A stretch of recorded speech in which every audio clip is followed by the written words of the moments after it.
Hello students, आज अपने करने जा रहे हैं समास। संधि मैंने पहले आपको करवा दी है, तो संधि की वीडियोस भी अच्छी तरह से देख लेना। आज हम करेंगे समास। तो सबसे पहले समास का शाब्दिक अर्थ क्या है समझें। इसका शाब्दिक अर्थ है, यहाँ मैं लिख देती हूँ, शाब्दिक अर्थ यानी कि सामान्य अर्थ।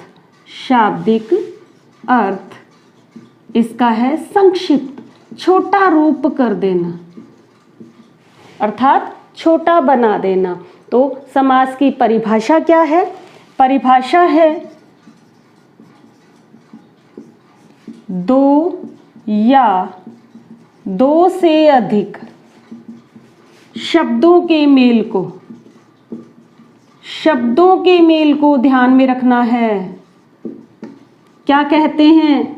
समास कहते हैं। देखो, संधि की परिभाषा क्या है? दो वर्णों का मेल, और समास की परिभाषा है दो शब्दों का मेल। यह अंतर अच्छी तरह से ध्यान में रखना। यदि पेपर में आ जाए कि दो या दो से अधिक शब्दों के मेल को डैश डैश डैश कहते हैं, तो आपको भरना है समास। यदि आ जाए दो वर्णों के मेल को, तो भरना होगा संधि। तो यहाँ ये समझना है कि जैसे संक्षिप्त रूप इसका कैसे हुआ। ठीक है, संक्षिप्त रूप हुआ जैसे मैंने लिखा रसोई के लिए घर। क्या बन गया? रसोई घर। ठीक है, ये बन गया सामासिक पद। ये बन गया सामासिक पद। ये सामासिक पद है, ये हो गया समास जिसे कह सकते हैं अपने। ठीक है, दो पदों का मेल हो गया। एक तो ये पद है, एक अपने पास ये पद है। ठीक है, अब ये होती है बीच की विभक्तियां। जब सामासिक पद बनता है तो बीच की विभक्तियों का क्या हो जाता है? लोप हो जाता है, वो हट जाती हैं। एक चीज़ तो ये ध्यान में रखनी है। दूसरी बात ध्यान में रखनी है कि अगर सामासिक कोई पद है, जैसे पाठशाला है, ठीक है, पाठशाला, इसे हम विस्तृत इसका रूप बनाएंगे तो विभक्तियां लग जाएंगी साथ में, तो उसे बोलेंगे विग्रह करना। ठीक है, उसे बोलेंगे विग्रह करना। क्या विग्रह होगा? पाठ के लिए शाला हो गया, पाठशाला। ठीक है, ये है विभक्ति बीच के लिए। जैसे राष्ट्रपति, ये एक सामासिक पद है, इसका विग्रह करेंगे, क्या हो जाएगा? राष्ट्र का पति। ठीक है, अगर हमने ऐसा बनाया तो ये बीच की विभक्ति का क्या हो जाएगा? लोप हो जाएगा।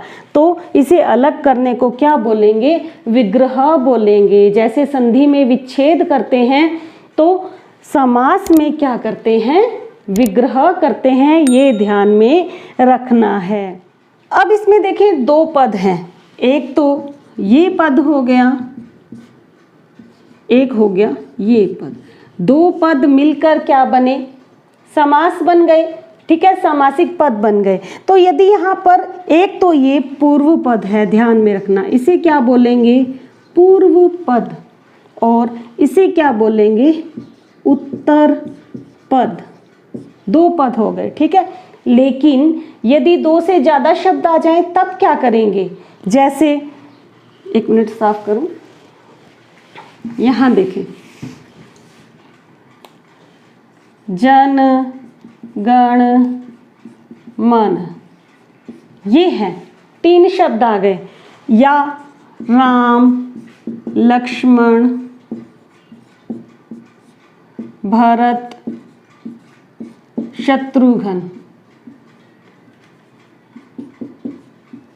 शत्रुघ्न।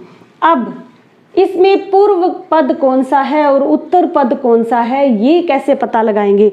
दो पद हैं यहाँ पर, तो राष्ट्र और पति, इसमें पता है हमें ये पूर्व पद है, ये उत्तर पद है। लेकिन अगर तीन या चार पद आ जाएं तब कैसे पता लगाएंगे? तब देखें, ये होगा पूर्व पद, ये क्या होगा?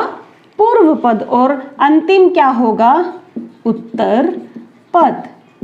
जन गण और मन।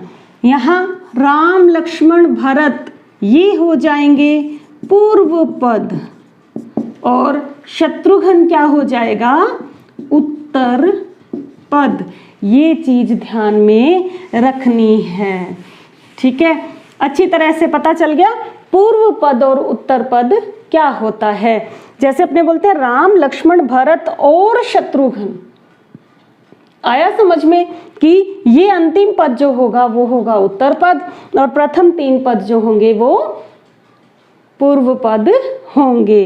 अब देखेंगे समास के कितने भेद होते हैं। समास के कितने भेद होते हैं? 6 भेद होते हैं। तो अपने करेंगे समास के, ये हटा दूं यहाँ से पूरा,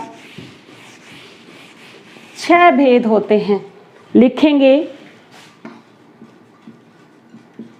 समास के 6 भेद, ठीक है। सबसे पहले अव्ययी भाव समास, दूसरा है तत्पुरुष समास, तीसरा द्विगु, या इसे ऐसे भी लिख सकते हैं द्विगु समास, चौथा है कर्मधारय समास, पांचवा है द्वंद्व समास, छठा है बहुव्रीहि समास।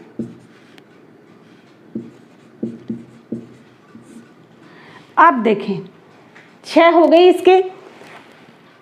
देखना ये है कि समास के वैसे तो 6 भेद होते हैं, लेकिन अगर प्रश्न में आ जाए कि पदों की प्रधानता के आधार पर, पदों की प्रधानता के आधार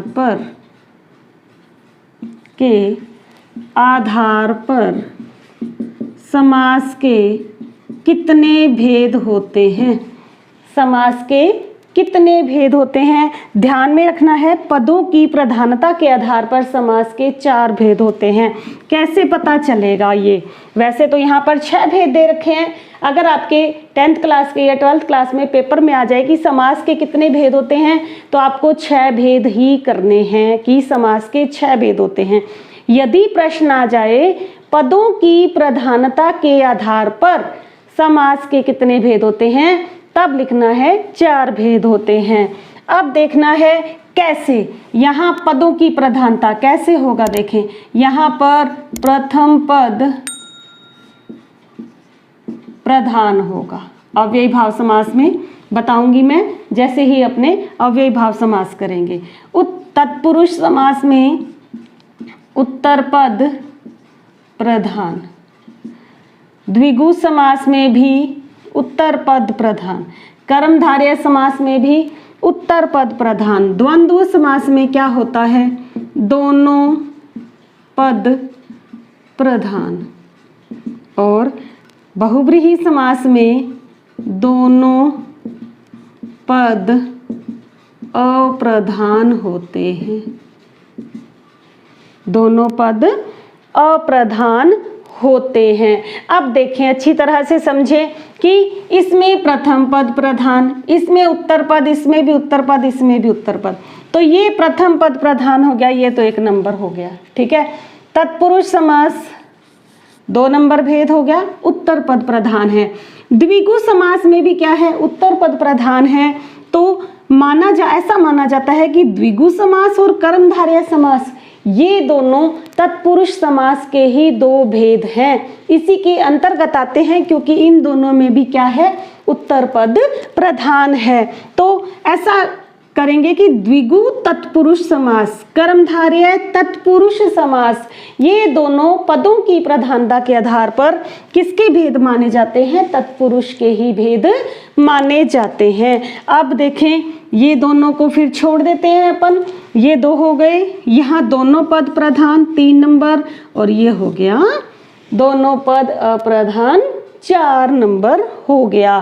तो ये है समास के 6 भेद, अच्छी तरह से कॉपी में उतार लें। आगे करेंगे अपन सबसे पहले अव्ययी भाव समास। तो देखें, अव्ययी भाव समास में क्या होगा? सबसे पहले मैंने आपको लिखवाया था अभी अभी कि प्रथम पद प्रधान होगा, प्रथम पद प्रधान होगा, ठीक है। दूसरी विशेषता इसकी क्या है? इसमें जो पद होगा वो क्या होगा? अव्यय होगा। अव्ययी भाव समास है तो अव्यय तो होगा ही। अव्यय मैंने आपको करवाए हुए हैं। व्यय का मतलब क्या होता है? खर्च होना। अव्यय का मतलब जो खर्च ना हो, अर्थात वे शब्द जिनका लिंग वचन और काल के अनुसार कोई फर्क नहीं पड़ता है, वैसे के वैसे बने रहते हैं, चाहे कोई भी लिंग वचन काल बदल क्यों ना दिया जाए, वे क्या कहलाते हैं? अव्यय कहलाते हैं। तो अव्यय होगा। और विशेषता देखें, किन किन को छोड़ना है? विशेषण उपसर्गों को छोड़ देना है भाई, विशेषण उपसर्गों को छोड़कर, ठीक है। उपसर्ग लगे रहेंगे पहले, विशेषण उपसर्गों को छोड़कर बाकी सभी उपसर्गों से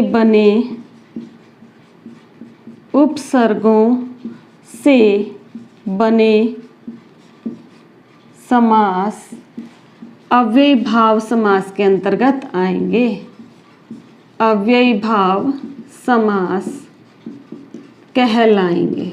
समझ गए कि विशेषण उपसर्गों को छोड़ना है, बाकी सभी उपसर्गों से बने समास किस में आ जाएंगे? अव्ययी भाव में आ जाएंगे। विशेषण उपसर्ग कौन कौन से होते हैं? जैसे सु, कु, का, खुश, बद आदि, ये सभी क्या हैं? विशेषण उपसर्ग हैं, इनको छोड़ देना है। एक और इसकी विशेषता क्या होगी अव्ययी भाव समास की, कि ये साथ के साथ आप उतारते जाओगे, जहां शब्दों की पुनरावृत्ति हो, जहां शब्दों की पुनरावृत्ति हो, वहां भी, अर्थात एक जैसे दो शब्द जहां भी आ जाए, समझ गए। सामान्य शब्द में एक जैसे दो शब्द जहां भी आ जाए, वहां कौन सा समास होगा? अव्ययी भाव समास होगा। ये ध्यान रखना है। अब देखिए, प्रथम पद प्रधान होगा, अव्यय होगा, विशेषण उपसर्गों को छोड़ना है, जहां शब्दों की पुनरावृत्ति होगी। ये चीजों को हमने उदाहरण के माध्यम से समझना है। देखें, जैसे मैंने लिखा अत्यधिक, इसका विग्रह क्या होगा? अधिक से भी अधिक, ठीक है। यहां लगा दिया अति प्लस अधिक, मिलकर बनेगा ना अत्यधिक। अति लगाते ही अधिक में क्या हो गया? और भी ज्यादा प्रभाव आ गया, यानी अधिक से भी अधिक, अत्यधिक। तो प्रधान कौन सा पद होगा? प्रथम पद प्रधान होगा, ध्यान में रखना है। दूसरी विशेषता अव्यय हो गई। अत्यधिक शब्द अव्यय शब्द बन गया है, अर्थात ये शब्द किसी भी परिस्थिति में बदलेगा नहीं। जैसे आज राम अत्यधिक खुश है, या फिर राम अत्यधिक खुश होगा, ठीक है। सीता अत्यधिक खुश थी।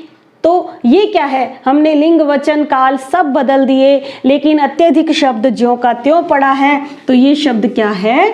अव्यय है, अर्थात किसी भी परिस्थिति में ये बदलेगा नहीं। अब क्या करना है, विशेषण उपसर्गों को छोड़कर बाकी उपसर्गों से बने समास, इसको समझना है। मैं इसको समझने से पहले जैसे इसी को ही बता रही हूं मैं, जैसे है ये सुपुत्र, अच्छा है जो पुत्र, पुत्र की विशेषता बता रहा है ये शब्द, तो ये किस में चला जाएगा, कर्मधारय समास में चला जाएगा। अर्थात ये पुत्र की विशेषता बता रहा है। जो भी विशेषण वाले शब्द होंगे, विशेषता बताने वाले शब्द होंगे, वे किस में जाएंगे, कर्मधारय समास में जाएंगे।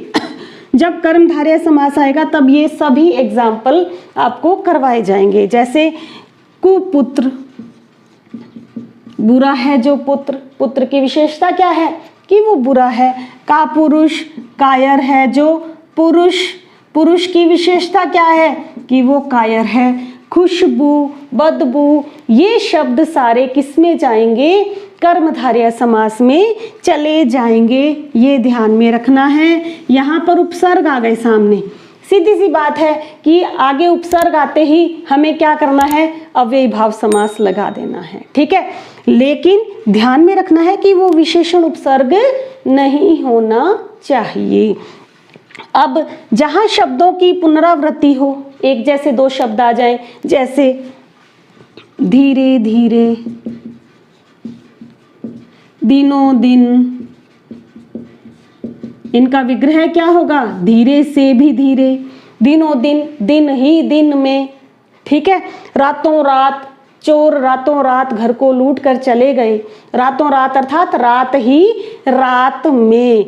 ये आपको एक एक का बता दिया है मैंने, इसका बता दिया है, इसका बता दिया है, ये बता दिया है और इसका बता दिया है।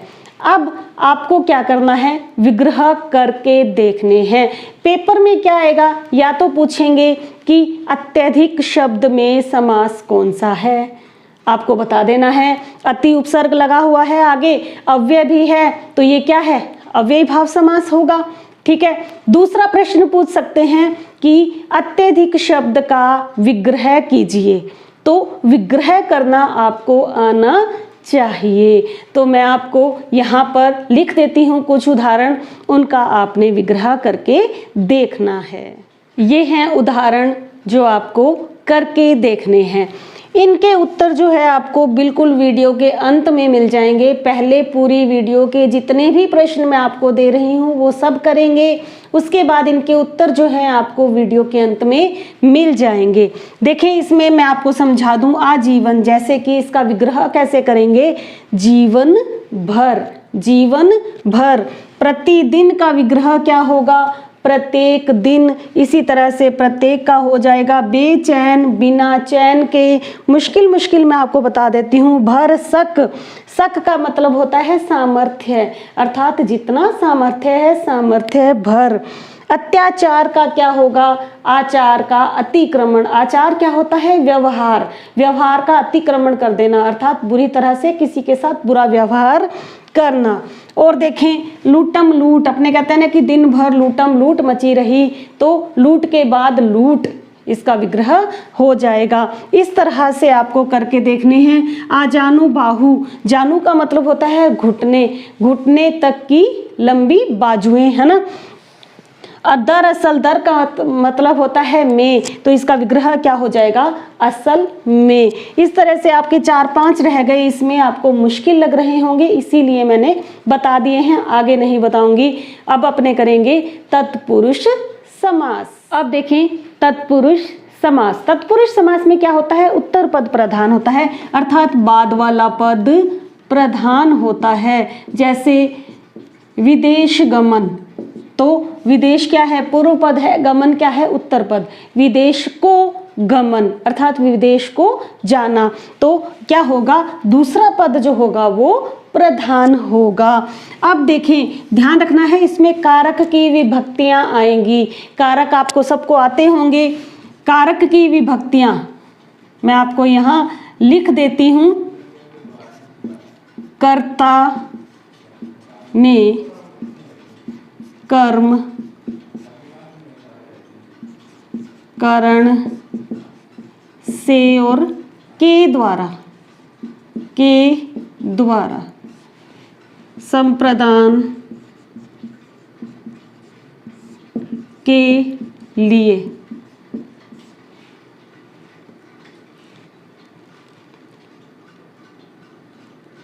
अपादान संबंध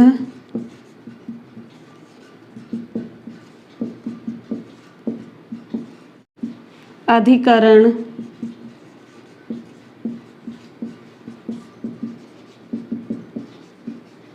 संबोधन। इसमें छोड़ना कौन सा है? छोड़ना है एक तो ये और एक ये। बाकी जितनी भी विभक्तियां आ जाएं, जैसे मैंने आपको करवाया विदेश गमन, ठीक है, तो इसका विग्रह क्या होगा?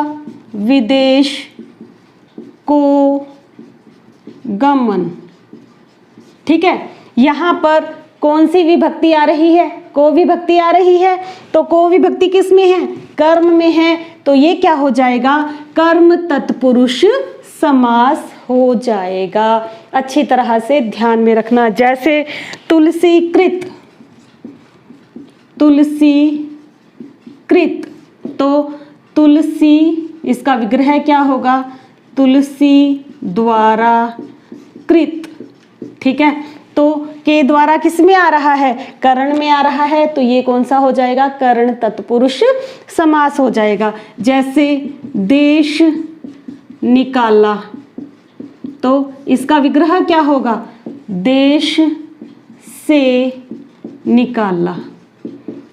अपादान का अर्थ क्या होता है? अलग होने का भाव, अलग होना, ठीक है।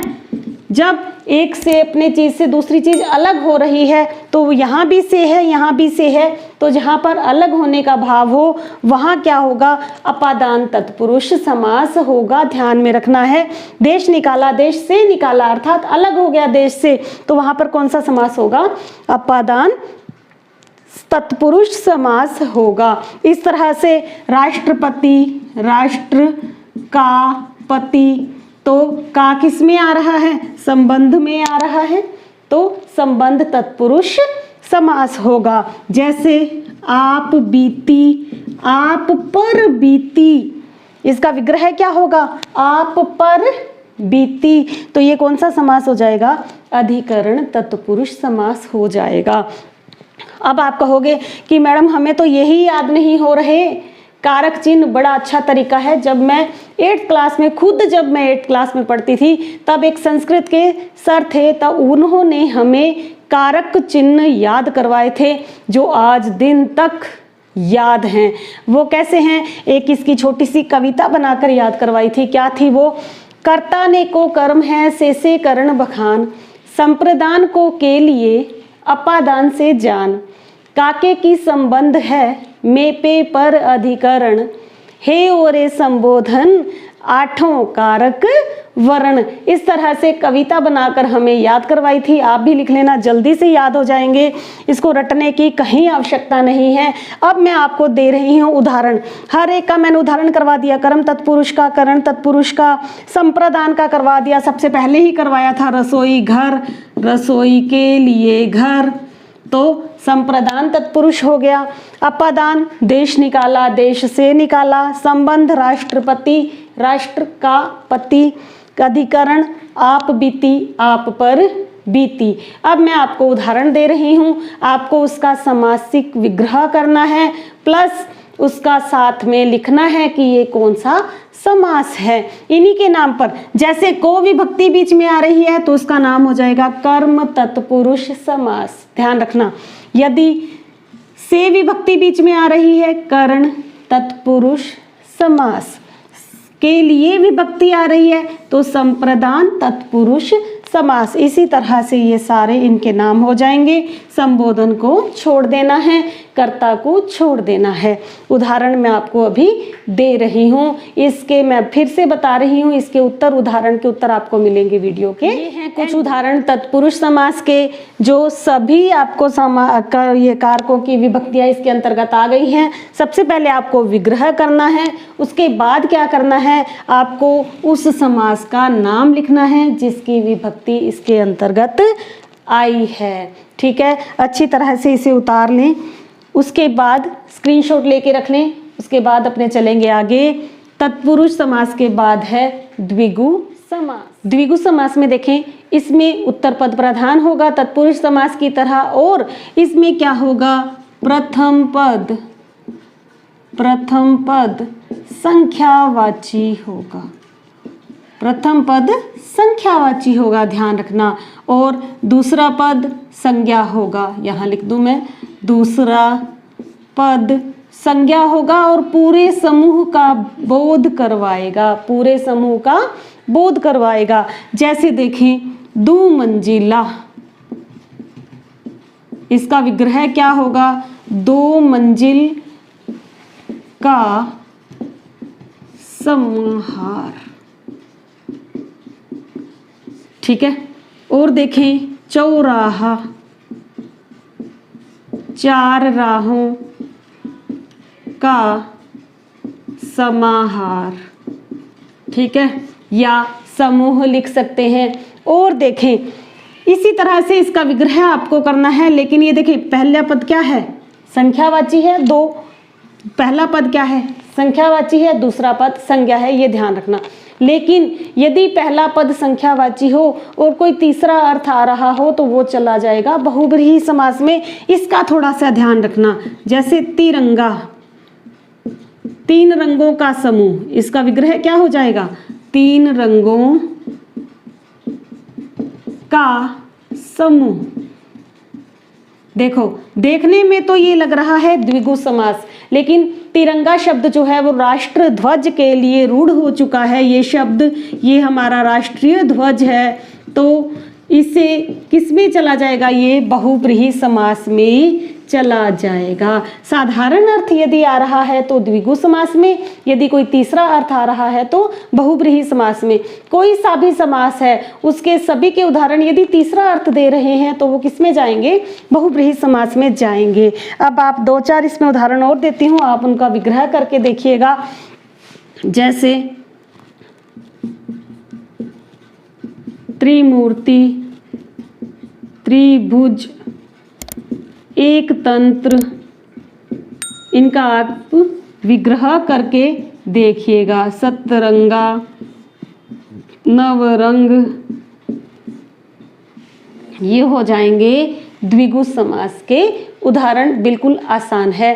अब चलेंगे अपने कर्मधारय समास। तो देखिए, कर्मधारय समास में क्या होता है, एक पद विशेषण या उपमान होता है और दूसरा पद विशेष्य या उपमेय होता है। देखें कैसे, एक पद क्या होगा, विशेषण होगा या उपमान होगा, और दूसरा पद विशेष्य होगा या उपमेय होगा।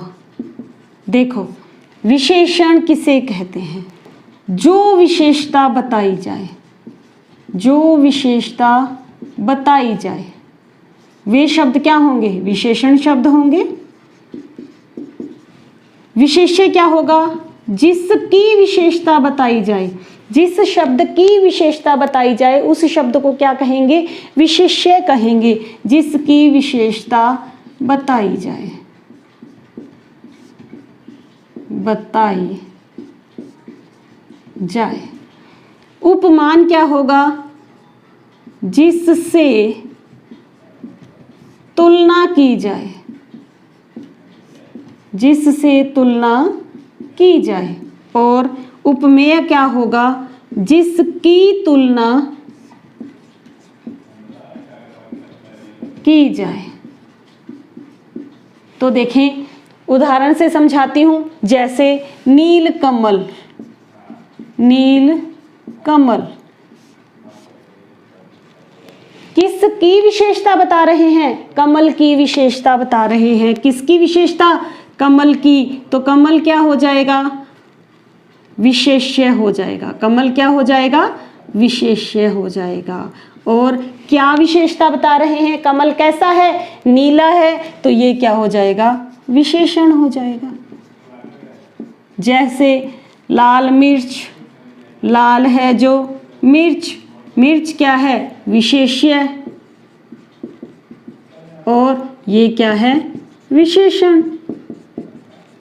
उपमेय उपमान क्या होता है? जिससे तुलना की जाए। जैसे देखिए चंद्रमुखी, इसका विग्रह क्या होगा?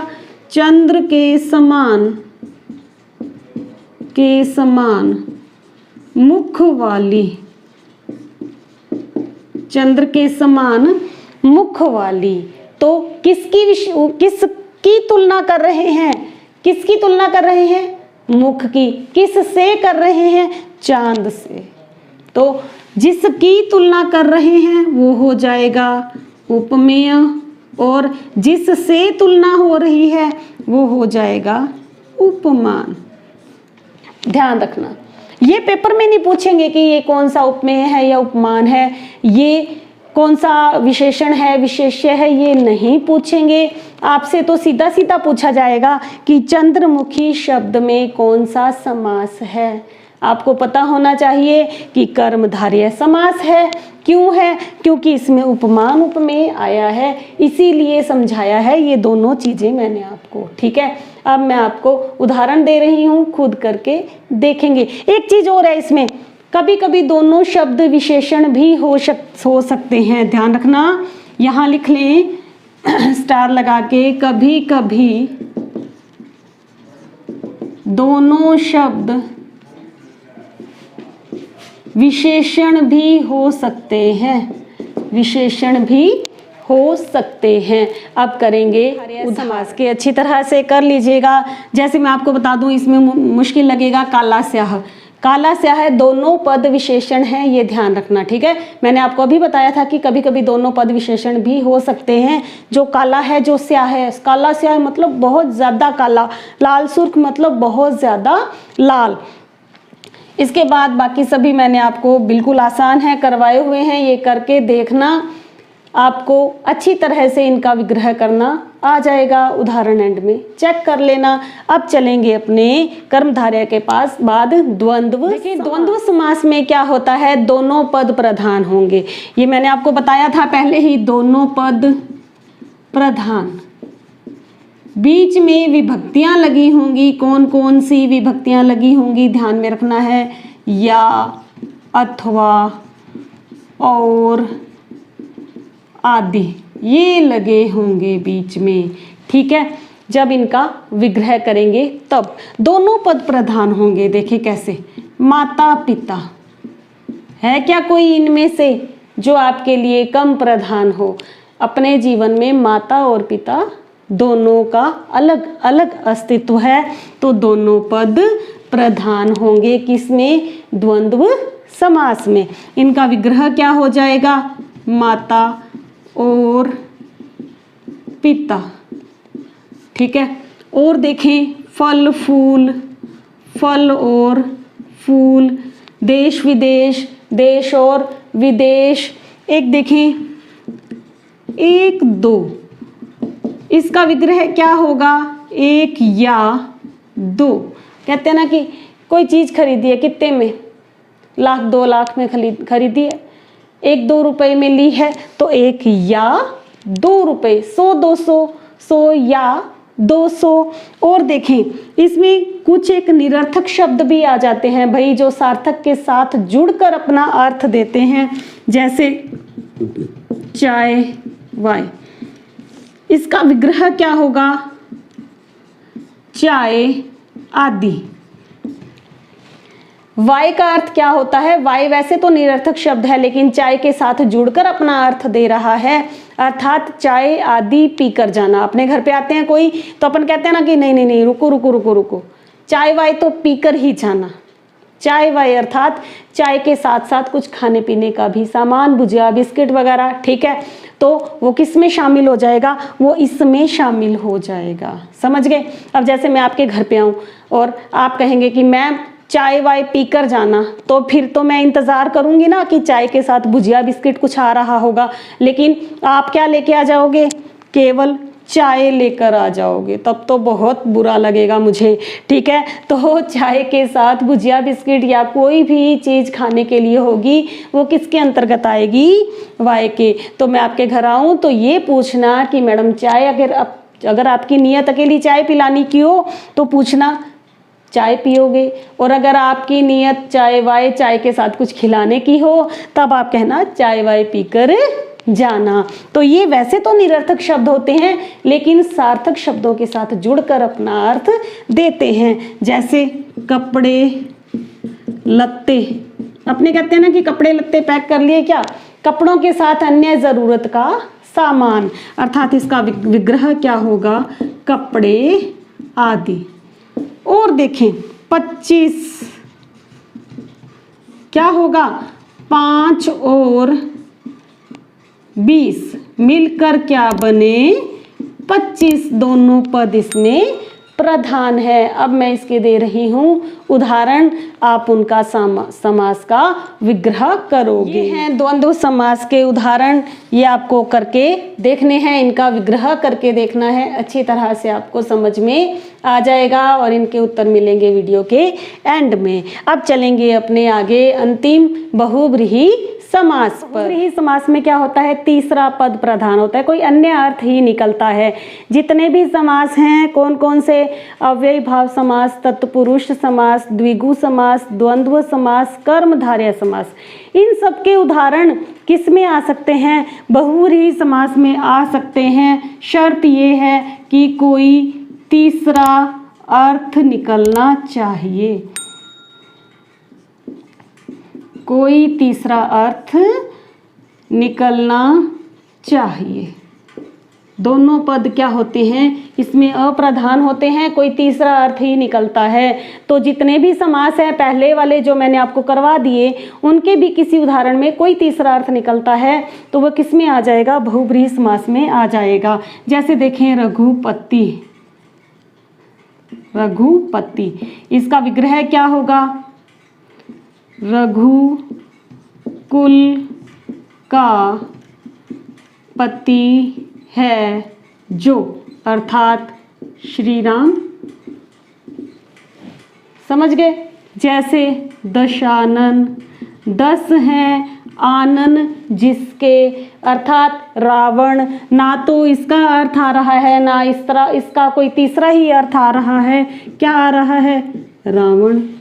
ठीक है। जैसे पीतांबर, पीले हैं अंबर जिसके, पीले अर्थात वस्त्र, अंबर अर्थात वस्त्र, पीले हैं वस्त्र जिसके, कौन है, श्री कृष्ण या विष्णु जी। ठीक है। मनोज, मन में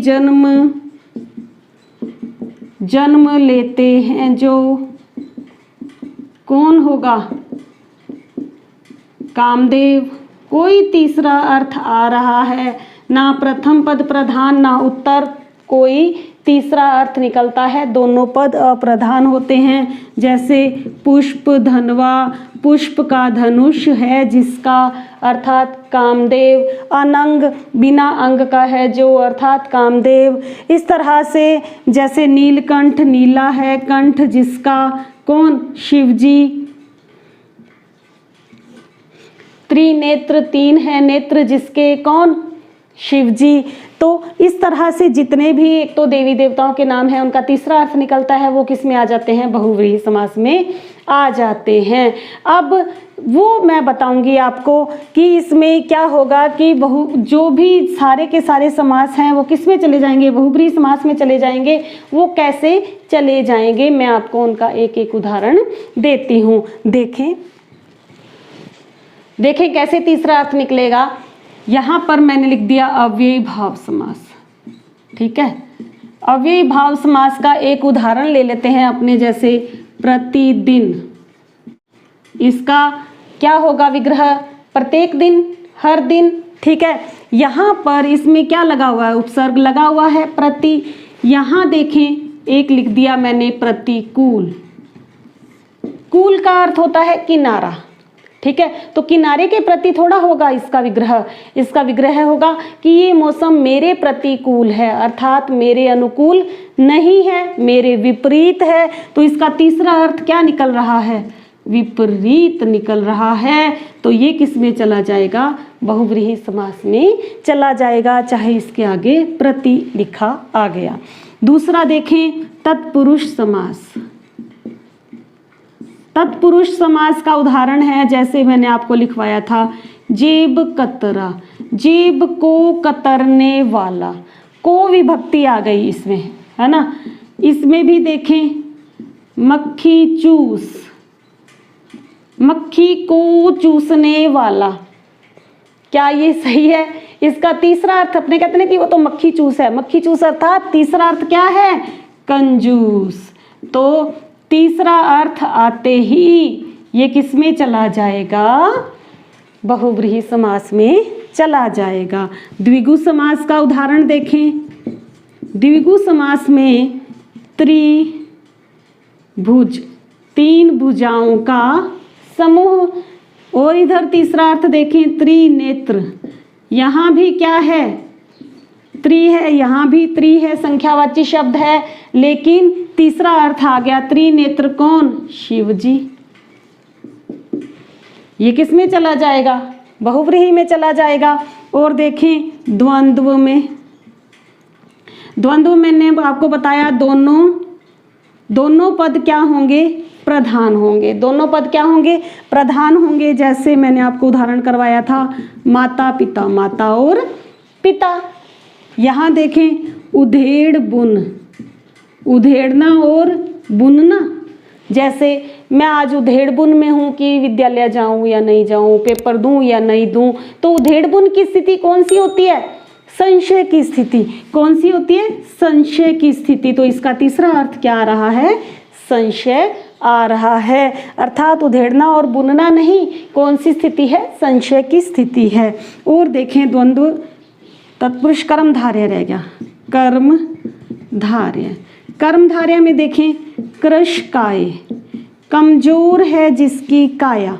कृश का मतलब होता है कमजोर, कृश काय, है ना। कृश का अर्थ होता है कमजोर, कमजोर है जिसकी काया, कमजोर है जिसका शरीर। किस में आएगा? कर्मधारय में आएगा। लेकिन यहाँ मैंने लिख दिया लंबोदर, यहाँ भी विशेषण शब्द आ गया। लंबा है जिसका उदर, वो कौन है? गणेश जी। यहाँ भी विशेषण है कृश, यहाँ है लंबा विशेषण। विशेषण शब्द कर्मधारय में आता है, लेकिन तीसरा अर्थ आते ही ये किस में चला जाएगा? बहुव्रीहि समास में चला जाएगा। अब ये सारे उदाहरण आप करके देख लीजिएगा, बिल्कुल ही आसान है, समास करने में भी आपको मज़ा आएगा। और इसी के साथ यहीं पर मैं अपने शब्दों को भी विराम देती हूँ। आप भी थक गए होंगे और मैं भी थक चुकी हूँ। अगली वीडियो में फिर मिलेंगे। Thank you, have a nice day. तो बच्चों, ये हैं आपके उत्तर। सबसे पहले अव्ययी भाव समास। आजीवन अर्थात जीवन भर, आजीवन का सामासिक विग्रह क्या होगा? जीवन भर, प्रतिदिन, प्रत्येक दिन, बेचैन, बिना चैन के, प्रत्येक, हर एक, यावत जीवन अर्थात जब तक जीवन है, निडर, बिना डर के, आमरण, मरण तक, भर सक, सक अर्थात सामर्थ्य, सामर्थ्य भर, अत्याचार, आचार का अतिक्रमण अर्थात व्यवहार का अतिक्रमण कर देना, किसी के साथ बहुत बुरा व्यवहार करना, भर पेट, पेट भर कर, लूटम लूट, लूट के बाद लूट, दिनों दिन, दिन ही दिन में, रातों रात, रात ही रात में, आजानु बाहु, जानू अर्थात घुटने, घुटनों से लेकर बाजू तक, दरअसल, दर अर्थात में, असल में। आगे है तत्पुरुष समास। गौशाला, गायों के लिए शाला, तो ये है संप्रदान तत्पुरुष समास। आगे है जन्मांध, जन्म से अंधा, अर्थात अपादान तत्पुरुष समास। जगन्नाथ, जगत का नाथ अर्थात संबंध तत्पुरुष समास। मन मानी, मन से मानी अर्थात करण तत्पुरुष समास। मार्ग व्यय, मार्ग के लिए व्यय अर्थात संप्रदान तत्पुरुष समास। भय भीत, भय से भीत करण तत्पुरुष समास। पदच्युत, पद से च्युत हटा देना तो अलग होने का भाव है, अपादान तत्पुरुष समास। भूकंप, भू का कंप अर्थात संबंध तत्पुरुष समास। सत्याग्रह, सत्य के लिए आग्रह अर्थात संप्रदान तत्पुरुष समास। जेब कतरा, जेब को कतरने वाला अर्थात कर्म तत्पुरुष समास। हर फन मोला, हर फन में मोला अर्थात हर किसी कार्य में कुशल होता है व्यक्ति, उसे बोलते हैं हर फन मोला, अधिकरण तत्पुरुष समास। मनोहर, मन को हरने वाला अर्थात संप्रदान तत्पुरुष समास। आगे है द्विगु समास। त्रिमूर्ति, तीन मूर्तियों का समूह है। त्रिभुज, तीन भुजाओं का समूह है। एक तंत्र, एक का तंत्र है जो। सतरंगा, सात रंगों का समूह है। नवरंग, 9 रंगों का समूह है। आगे है कर्मधारय समास। महासागर, महान है जो सागर। सुपुत्र, अच्छा है जो पुत्र। कुपुत्र, बुरा है जो पुत्र। खुशबू, अच्छी है जो बू। बदनसीब, बुरा है जिसका नसीब। महात्मा, महान है जो आत्मा। शुभागमन, शुभ है जिसका आगमन। शीतोषण, जो शीत है जो उष्ण है। ये दोनों ही विशेषण हैं, तो मैंने आपको बताया था कि कभी कभी विशेषण, दोनों विशेषण भी किस में आ जाएंगे, कर्मधारय में आ जाएंगे। काला स्याह, जो काला है जो स्याह है अर्थात बहुत ज़्यादा काला। लाल सुर्ख, जो लाल है जो सुर्ख है अर्थात बहुत ज़्यादा लाल। आगे है द्वंद्व समास। अन्न जल, अन्न और जल। हरिहर, हरि और हर, हरि अर्थात विष्णु, हर अर्थात शिव जी। रोना धोना, रोना धोना आदि। तो जैसे रोने के साथ साथ कुछ ना कुछ बोलते हैं, कपड़े थोड़ी धोते हैं। रोना धोना, रोना धोना मचा रखा है अपने, बोलते हैं ना, तो रोना आदि। 68, 8 और 60, तो दोनों ही पद प्रधान हैं। 68, 67, 7 और 60 बनते हैं 67। भला बुरा, भला या बुरा। दाल रोटी, दाल और रोटी। माँ बाप, माँ और बाप। भूल चूक, भूल आदि। कपड़े लत्ते, कपड़े आदि। तो ये हो गए आपके समास के उत्तर। तो आप अभी और भी अभ्यास करेंगे। इसी के साथ अगली वीडियो में मैं आपके साथ बनी रहूँगी। Thank you. Have a nice day.